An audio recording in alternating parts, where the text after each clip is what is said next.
Hello বন্ধুরা, আজকে সকালবেলা নাস্তার জন্য জটপটের ফ্রোজেন পরাটা আনলাম। আমরা দেখি অনেকে এটা রিভিউ দেয় ফ্রোজেনের পিৎজা, বার্গার এগুলো কিনে এনে বাসায় তৈরি করে, তাই আমিও আজকের তৈরি করব আমার ছেলে মেয়েদেরকে নিয়ে। এই জটপট ফ্রোজেন পরাটা আমি আজকের ভেজে তারপর আমরা নাস্তা করব। এখন এটা আমি কেসি দিয়ে কেটে নিচ্ছি। কেটে নিয়ে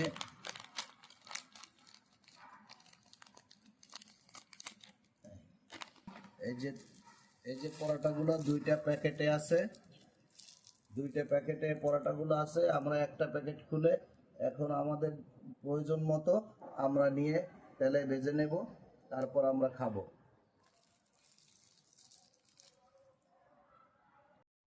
আসলে বন্ধুরা, প্যাকেজিংটা আসলে সুন্দর। এক একটা পরোটা এক একটা পলিথিন দিয়ে মরিয়ে তারপর এটা প্যাকেটজাত করা হয়েছে এবং মানসম্মত।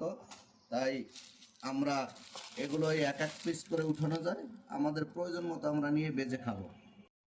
এই যে জটপটেই পরোটা এখন বেজে নিয়েছি। দেখেন পরোটাটি কত সুন্দর ফুলছে এবং একটু তেল দিয়ে দিছি, তেল দিয়ে ভেজে নিয়েছি। আসলে দেখতে যেহেতু সুন্দর, খেতেও সুস্বাদু হওয়ার কথা। আসলে ফ্রোজেন পরোটাটা আসলে জটপট ফ্রোজেন পরোটাটা আসলে সুস্বাদু। আমি খেয়ে দেখলাম, দারুণ হয়েছে, খেতে সুস্বাদু।